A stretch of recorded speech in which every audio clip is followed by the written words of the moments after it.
नमस्कार मित्रांनो, तुमच्या आपल्या चॅनलमध्ये स्वागत आहे। आज आपण GNM थर्ड इयरमधले मिडवायफरी आणि गायनोकॉलॉजीचे प्रीवियस पेपरमधले क्वेश्चन पाहणार आहोत। खूप इम्पॉर्टंट प्रश्न आहे, बऱ्याच एक्झाममध्ये हे प्रश्न विचारले गेलेले आहेत। त्याच्यामुळे व्हिडिओ हा शेवटपर्यंत बघा व चॅनलला सबस्क्राईब करायला विसरू नका। तर बघूया आपण कोणकोणते प्रश्न आहेत ते। तर पहिला प्रश्न आहे गर्भपातची व्याख्या पाहूया आपण। गर्भधारणेच्या 20 आठवड्यापूर्वी गर्भ बाहेर पडणे किंवा गर्भाचा मृत्यू होणे म्हणजेच गर्भपात होय। तर गर्भपात म्हणजे काय? गर्भधारणेच्या 20 आठवड्यामध्ये जेव्हा गर्भोदक, प्लासेंटा, मेम्ब्रेन हे योनी मार्गातून बाहेर येते, यालाच काय म्हणतात?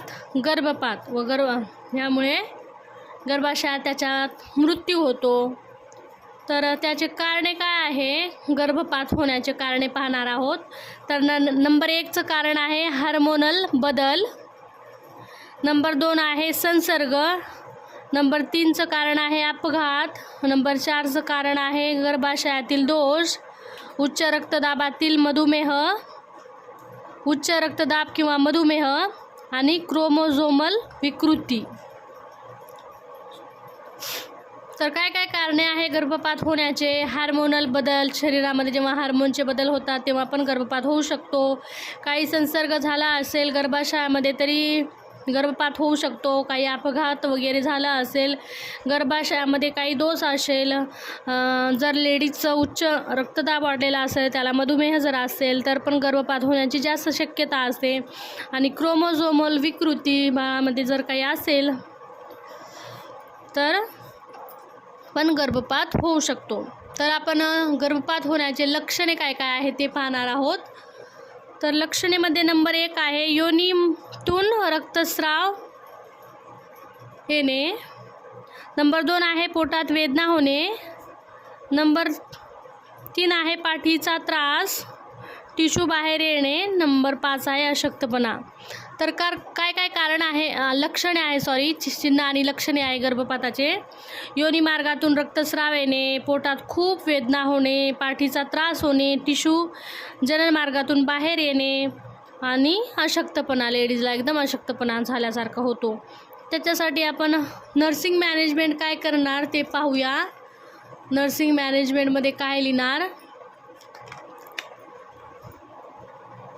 तर नंबर 1चं नर्सिंग मॅनेजमेंट आहे पूर्ण लेडीजला विश्रांती देणे, व्हायटल साईन तपासणे, रक्तस्राव नोंदवणे, डॉक्टरांच्या सल्ल्याने औषधे देणे, IV फ्लुइड्स द्यावेत, भावनिक आधार द्यावा, D&C साठी तयारी करावी। तर काय काय नर्सिंग मॅनेजमेंट करणार आपण? पूर्ण विश्रांती देणार लेडीजला, त्याचे व्हायटल साईन चेक करणार, त्याला आराम प्रदान करणार, त्याचं रक्तस्राव किती झाला आहे, काय झालं आहे त्याची नोंदणी करणार, डॉक्टरांच्या सल्ल्यानं त्यांना काय औषध द्यायचं आहे ते औषधे देणार, त्यांना इमोशनल सपोर्ट देणार, IV फ्लुइड देणार, त्यांना D&C साठी त्याची तयारी करून ठेवणार। अशा आहे नर्सिंग मॅनेजमेंट। नर्सिंग मॅनेजमेंट झाल्यानंतर आपण त्याला आरोग्य सल्ला काय देणार ते पाहूया।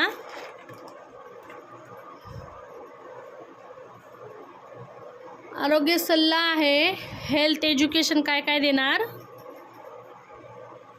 जड कामे टाळावे, नियमित ANC चेकअप करावे, औषधे वेळेवर द्यावीत, संसर्गापासून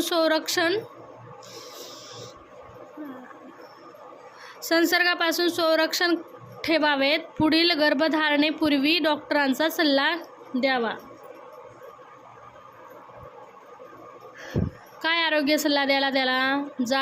जड कामे टाळावे, नियमित ANC चेकअप करावेत, औषधे वेळेवर द्यावी, त्यांना आहार जो आहे तो योग्य द्यावा, त्याची जे काही वेळेवरची तपासणी आहे ते डॉक्टरांच्या सल्ल्याने तपासणी करून घ्यावी, संसर्गापासून त्याचे संरक्षण ठेवावे आणि पुढील गर्भधारणेपूर्वी डॉक्टरांचा सल्ला घेण्यासाठी त्यांना सांगावे। तर आपण त्याचे प्रकार काय काय आहे ते पाहणार आहोत। गर्भधारणेचे प्रकार काय काय आहे तर बघा, त्याचे गर्भपाताचे प्रकार 2 आहेत। एक आपोआप झालेला गर्भपात आणि दुसरा घडवून आणलेला गर्भपात. तर दोन कोणते प्रकार आहे? आपोआप झालेला गर्भपात आणि घडवून आलेला गर्भपात. तर आपोआप झालेले गर्भपाताचे दोन प्रकार पडतात. एक प्रकार आसन्न गर्भपात आणि दुसरा आहे अटळ गर्भपात. तर आपोआप झालेल्या गर्भपाताचे दोन प्रकार पडतात, आसन्न गर्भपात आणि अटळ गर्भपात.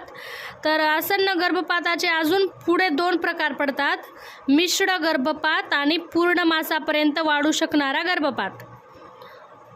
समजलं? आसन्नचे अजून दोन उपप्रकार पडतात, त्याच्यामध्ये मिश्र गर्भपात आणि पूर्ण मासापर्यंत वाढू शकतो हा गर्भपात. तर हे झाल्यानंतर अजून आसन्नचे दोन झाले आणि अटळचे पण दोन प्रकार पडतात. तर अपूर्ण गर्भपात आणि पूर्ण गर्भपात. अपूर्ण गर्भपात आणि पूर्ण गर्भपात. तर आसन्न गर्भपाताचे मिश्र गर्भपात झाल्यानंतर अजून दोन खाली आहे, ब्लड मोल आणि कॉर्नियस मोल. ब्लड मोल आणि कॉर्नियस मोल असे दोन प्रकार पडतात. आणि अटळमध्ये मग पूर्ण गर्भपात झाल्यानंतर पूर्ण गर्भपाताचा अजून एक उपप्रकार पडतो, सवयीचा गर्भपात. सवयीचा गर्भपात असे झाले. आपोआप झालेल्या गर्भपातामध्ये दोन प्रकार पडतात, आसन्न अटळ. आणि आसन्नाचे दोन प्रकार पडतात, मिश्र पूर्ण मासापर्यंत वाढू शकतो. अटळचे पण दोन पडतात, अपूर्ण गर्भपात, पूर्ण गर्भपात. आणि नंतर मग आसन्न गर्भपात एक खाली अजून उपप्रकार पडतात, त्याचे ब्लड मोल आणि कॉर्नियस मोल. अटळ गर्भपातामध्ये अपूर्ण झाल्यानंतर सवयीचा गर्भपात होतो. आणि घडवून आणलेला जो गर्भपात आहे त्यामध्ये फक्त दोनच प्रकार पडतात, एक वैद्यकीय गर्भपात आणि बेकायदेशीर गर्भपात. बेकायदेशीर गर्भपात झाल्यानंतर त्यामध्ये आपोआपच काय जंतुसंसर्ग होण्याचे चान्स जास्त असतात, त्याच्यामुळे अजून त्याचा दुसरा प्रकार आहे बेकायदेशीरचा जंतुदोष. तर तुम्हाला प्रकार समजलेच असन. तर आपण काय काय पाहिलं याच्यामध्ये? व्याख्या पाहिली, गर्भपाताची व्याख्या पाहिली, त्याचे कारणे पाहिले, कारणे नंतर लक्षणं पाहिले, लक्षणे नंतर नर्सिंग मॅनेजमेंट पाहिली, आरोग्य सल्ला पाहिला, आपण त्याचे प्रकार पण पाहिले. आता पुढचा प्रश्न पाहूया. जरायू दर्शन म्हणजे प्लासेंटा प्रिविया. प्लासेंटा प्रिविया पाहूया आपण.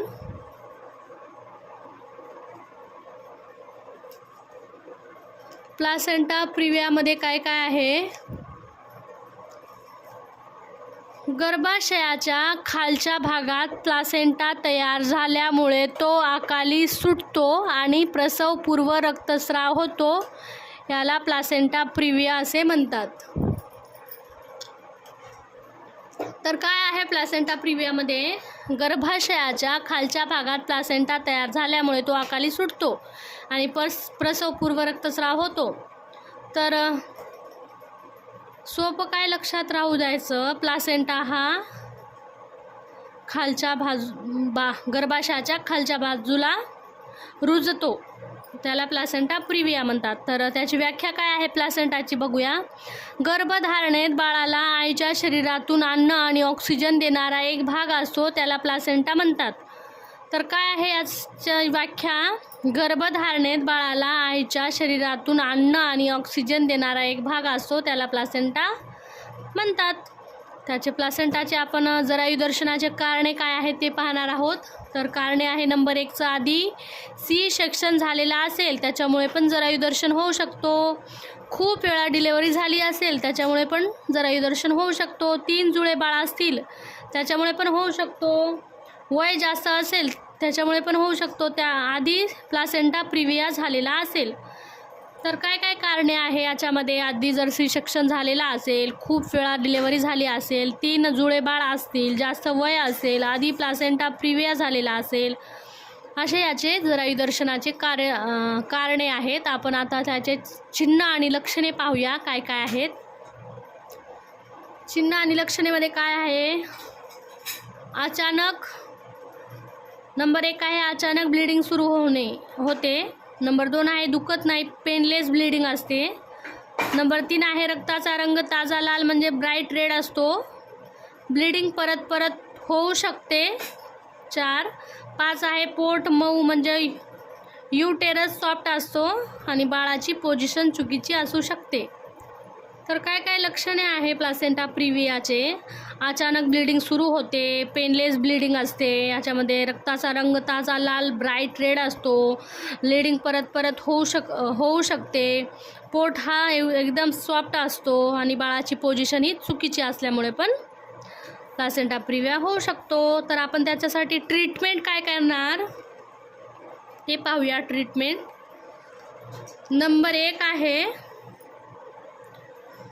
जर ब्लिडिंग कमी असेल तर त्याला पूर्ण विश्रांती देणे, बेड रेस्ट करायला सांगणे, व्हायटल साईन चेक करणे, डॉक्टर ऑब्झर्व करतात. जर ब्लिडिंग जास्त असेल लगेच हॉस्पिटल ट्रीटमेंट द्यावे, बहुतेक वेळा सी सेक्शन करावा लागतो. अशी जर कंडिशन असेल तर नॉर्मल डिलेवरी हे अशक्य होऊन जातं, त्याच्यामुळे सी सेक्शन करणे गरजेचं असतं. त्याच्यामुळे त्याला पूर्ण विश्रांती देणार, त्याला बेड रेस्ट करणार सांगणार. डॉक्टर ऑब्झर्व करतात त्याला. मग ब्लिडिंग जास्त असेल तर लगेच हॉस्पिटल ट्रीटमेंट देण्याची सुरुवात करतात. तर आपण याला नर्सिंग मॅनेजमेंट काय करणार ते पाहूया. खूप इम्पॉर्टंट आहे आणि खूप सोपे पॉईंट आणले आहे नर्सिंग मॅनेजमेंट करण्यासाठी. काय काय नर्सिंग मॅनेजमेंट, तुम्ही कोणत्याही प्रश्नामध्ये हा नर्सिंग मॅनेजमेंट लिहू शकता. अब्रॅप्शू प्लासेंटामध्ये, गर्भपातामध्ये, प्लासेंटा प्रिव्हियामध्ये, अजून 4-5 प्रश्न आहेत, त्याच्यामध्ये तुम्ही ही नर्सिंग मॅनेजमेंट लिहू शकता. तर नंबर 1 आहे नर्सिंग मॅनेजमेंट ऑब्झर्वेशन. तर ऑब्झर्वेशनमध्ये काय लिहायचं? BP, पल्स, रेस्पायरेशन चेक करणे, ब्लिडिंग किती हे पाहणे, फिटल हार्ट साऊंड चेक करणे. तर ऑब्झर्वेशनमध्ये काय करणार? फिटल हार्ट साऊंड चेक करणार, ब्लिडिंग किती आहे हे त्याची नोंदणी करणार, BP, pulse, temperature, respiration check, vital sign कसे आहे, कार्य करत आहे बरोबर ते सतत चेक करत राहणार. त्याला नंबर 2 आहे रेस्ट. पूर्ण बेड रेस्ट द्यावा पेशंटला हलवू नयेत, पूर्ण रेस्ट द्यावा. नंबर 3 आहे नो वजायनल एक्झामिनेशन, म्हणजे आतून तपासणी करू नयेत, म्हणजे वारंवार PV वगैरे करू नयेत, कारण ब्लिडिंग खूप वाढू शकते. वारंवार PV केल्यानंतर ब्लिडिंग जास्त होऊ शकतो. जास्त ब्लिडिंग झाल्यामुळे लेडीची शॉकमध्ये पण जाऊ शकते. 4 नंबरचं आहे नर्सिंग मॅनेजमेंट IV फ्लूइड पण देऊ शकतो आणि ब्लड पण देण्याची जर शक्यता असेल तर त्याला ब्लड पण द्यावं लागेल. तर त्याच्यामध्ये काय, डॉक्टरांच्या आदेशानुसार IV फ्लूइड द्यावा. गरज असेल तर ब्लड ट्रान्सफ्युजन करणे, गरज असेल तर त्याला ब्लड पण ट्रान्सफ्युजन करावं लागेल. 5 नंबर आहे इमोशनल सपोर्ट. त्याला पेशंट घाबरलेला असतो, त्याच्यामुळे त्याला समजावून सांगणे आणि सपोर्ट देणे. पेशंट हा खूप घाबरलेला असतो, असं का होत असेल त्याच्यामुळे, तर तिला समजावून सांगणे आणि त्याला इमोशनल सपोर्ट देणे. 6 आहे इमर्जन्सी प्रिपरेशन. इमर्जन्सीसाठी सी सेक्शनसाठी तयारी ठेवणे, OT तयार ठेवणे, सी सेक्शनसाठी OT तयार ठेवणे. आणि आपलं नंतर आहे 7व्या नंबरचं रेकॉर्ड कीपिंग करणे, म्हणजे त्याच्यामध्ये काय काय रेकॉर्ड करायचं आहे, ब्लिडिंग किती झाली आहे, त्याचे व्हायटल साईन नीट कार्य करतात का, हे सगळं नीट लिहून ठेवायचं आहे. याच्यामध्ये गुंतागुंत काय होऊ शकते, याच्यामध्ये गुंतागुंत आई जास्त रक्तस्राव होऊ शकतो, आईला कमजोरी किंवा शॉकमध्ये जाऊ शकते, ती ॲनेमिक होऊ शकते आणि इन्फेक्शन पण होऊ शकतो. आणि बाळाला काय होऊ शकतात त्याच्यामध्ये कॉम्प्लिकेशन, लवकर जन्म, प्रीमॅच्युअर बेबी होऊ शकतो याच्यामध्ये आणि कमी वजनाचं बाळ देखील होऊ शकतो. हे होते त्याचे कॉम्प्लिकेशन. तर आपण याच्यामध्ये काय काय पाहूया. प्लासेंटा प्रिव्हिया पाहिलं काय आहे, प्लासेंटाची आपण व्याख्या पाहिली, प्लासेंटानंतर त्याचे कारणे काय काय आहेत ते कारणे पाहिले, कारणानंतर आपण त्याचे लक्षणे पाहिले, लक्षणेनंतर त्याची ट्रीटमेंट पाहिली आपण, ट्रीटमेंटनंतर आपण नर्सिंग मॅनेजमेंटमध्ये कोणकोणते मेन पॉईंट आहे, observation, rest, no vaginal examination, IV fluid blood देणे, इमोशनल सपोर्ट करणे, इमर्जन्सी प्रिपरेशन करणे, रेकॉर्ड कीपिंग करणे आणि कॉम्प्लिकेशन काय काय होऊ शकतात, मदर ॲनेमिक होऊ शकते, इन्फेक्शन होऊ शकतो, कमजोरी होऊ शकते तिला, जास्त ब्लिडिंग होऊ शकते, अशा आहे गुंतागुंत आईमध्ये. बाळ हा प्रीमॅच्युअर बेबी होऊ शकतो आणि त्याचं वेट लॉस पण होऊ शकतो, कमी वजनाचं बाळ पण होऊ शकतो. तर आपण आता हे प्रश्न खूप बऱ्याच एक्झाममध्ये विचारले गेलेले आहेत. आपण दुसरा प्रश्न पाहूया पुढे. ॲब्रॅप्शो प्लासेंटा आहे, पण बऱ्याच वेळा विचारले गेलेले आहेत ॲब्रॅप्शो प्लासेंटा. तर याच्यामध्ये काय आहे बघा. ॲब्रॅप्शो प्लासेंटा म्हणजे व्याख्या: गर्भधारणेच्या शेवटच्या महिन्यात प्लासेंटा वेळेआधी गर्भाशयापासून वेगळा होतो, याला ॲब्रॅप्शो प्लासेंटा म्हणतात. तर गर्भधारणेच्या शेवटच्या महिन्यात प्लासेंटा वेळेआधी गर्भाशयापासून वेगळा होतो, याला ॲब्रॅप्शो प्लासेंटा म्हणतात. ॲब्रॅप्शो प्लासेंटा हा नाव ऐकूनच विद्यार्थ्यांना वाटतं असं काय आहे, तर ह्याच्यामध्ये काही नाही, फक्त प्लासेंटा जो आहे शेवटच्या महिन्यामध्ये तो गर्भाशयापासून वेगळा होतो, त्यालाच काय म्हणतात, ॲब्रॅप्शो प्लासेंटा. तर ॲब्रॅप्शो प्लासेंटाचे कारणे पाहणार आहोत काय काय आहे.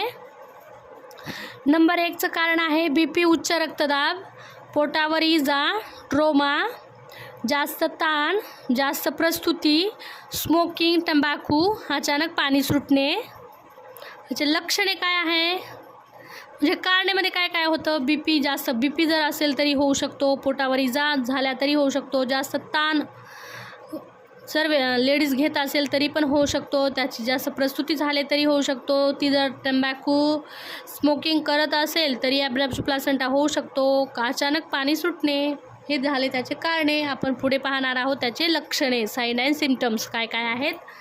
खूप वेदना म्हणजे सिव्हिअर पेन होणे, ब्लिडिंग कधी बाहेर दिसते कधी आतमध्ये, ब्लिडिंग कधी आतमध्ये असते तर बाहेर असते कधी. पोट हा कडक असतो, युटेरस हार्ड होतो, बाळ हालचाल कमी होते, बाळाची हालचाल कमी जाणवते आईला, आणि आईला कमजोर म्हणजे शॉक येऊ शकतो. तर चिन्ह लक्षणे काय, खूप वेदना होतात त्याच्यामध्ये, आणि जो प्लासेंटा प्रिव्हिया होता ना त्याच्यामध्ये बिलकुलही पेन होत नाही, फक्त त्याच्यामध्ये ब्लिडिंग होते. याच्यामध्ये थोडी ब्लिडिंग कमी असते, कधी बाहेर असते तरी कधी आतमध्ये असते, पण वेदना खूप असतात त्याच्यामध्ये. पोट कडक असतो, बाळाची हालचाल कमी जाणवते, आणि आई ही शॉकमध्ये पण जाऊ शकते. तर आपण याच्यासाठी मॅनेजमेंट काय करणार पाहूया. तात्काळ हॉस्पिटलमध्ये ॲडमिट करणे, BP कंट्रोल करणे, IV फ्लूइड द्यावे, फिटल मॉनिटरिंग करणे, गंभीर कंडिशन असेल तर C-सेक्शन करणे. तर यामध्ये नर्सिंग मॅनेजमेंट काय काय करणार, आपण व्हायटल साईन चेक करणार, ब्लिडिंग आणि पेन ऑब्झर्व करणार, IV लाईन मेंटेन करणार, आपण ब्लड देणार, BP कंट्रोल करणार, तात्काळ हॉस्पिटलमध्ये त्याला ॲडमिट करणार, फिटल मॉनिटरिंग करणार, गर्भाची कंडिशन कशी आहे, गंभीर असेल तर C-सेक्शन करायला घेणार. तर याच्यामध्ये आई व बाळाला कॉम्प्लिकेशन काय काय होतात ते पाहूया आपण. आई व बाळाला, आईसाठी जास्त रक्तस्राव होतो, ती शॉकमध्ये जाऊ शकते आणि किडनी फेल्युअर होऊ शकतो. याच्यामध्ये जास्त रक्तस्राव असतो, शॉक आणि किडनी फेल होऊ शकते आईची. आणि बाळामध्ये काय होतं कॉम्प्लिकेशन, फिटल डिस्ट्रेस म्हणजे बाळाला श्वास घेण्यास त्रास होणे आणि मृत्यू, सिव्हिअर केस, बाळाचा मृत्यू देखील यामध्ये होऊ शकतो. तर हे झाले कॉम्प्लिकेशन. आपण कॉम्प्लिकेशन पण 2 मार्कासाठी 3 मार्कासाठी येऊ शकतात बरं. त्याच्यामुळे आपण अजून नर्सिंग मॅनेजमेंट काय लिहिणार, व्हायटल साईन चेक करणे, ब्लिडिंग आणि पेन ऑब्झर्व करणे, IV लाईन मेंटेन करणे, ऑक्सिजन देणे, गरज असल्यास इमोशनल सपोर्ट देणे, इमर्जन्सीसाठी तयारी ठेवणे, अशा आपण त्याला नर्सिंग मॅनेजमेंट करणार. तर आज आपण पाहिलं ॲब्रॅप्शो प्लासेंटामध्ये त्याची व्याख्या पाहिली, त्याचे कारणे पाहिले, लक्षणे आणि चिन्ह पाहिले, त्याला मॅनेजमेंट काय करणार ते पाहिलं, आणि त्याला कॉम्प्लिकेशन काय होऊ शकतं ते पण पाहिलं, त्याला नर्सिंग मॅनेजमेंट काय करणार हे पण पाहिलं. तर मित्रांनो, आज आपण 3 प्रश्न पाहिले. एक गर्भपाताचा प्रश्न, गर्भपातामध्ये त्याची कारणे पाहिले, चिन्ह लक्षणे पाहिले, नर्सिंग मॅनेजमेंट काय करणार, गर्भपाताचे किती प्रकार आहे ते पाहिलं आपण. आता नंतर दुसरा प्रश्न आपण प्लासेंटा प्रिव्हिया पाहिला. प्लासेंटा प्रिव्हियामध्ये त्याचे कारणे, लक्षणे, चिन्ह लक्षणे, नर्सिंग मॅनेजमेंट एवढंच असतो, पण पॉईंट टू पॉईंट लिहिलं ना तर 5 मार्क भेटून जातो. नाही तर 2-2, 3-3 पेज भरत असतात विद्यार्थी. असे पॉईंट टाकून लिहिले ना तर एक्झामिनरला पण वाटतं खूप छान पेपर आहे, त्याच्यामुळे पैकीचे पैकी मार्क मिळू शकतात. असेच तुम्ही टिप फॉलो करून पेपर लिहू शकतात. एक्झाम खूप जवळ आली आहे तर अभ्यास करा आणि व्हिडिओला लाईक करा, मित्रांपर्यंत शेअर करा. चला भेटूया आपण नेक्स्ट व्हिडिओमध्ये. बाय.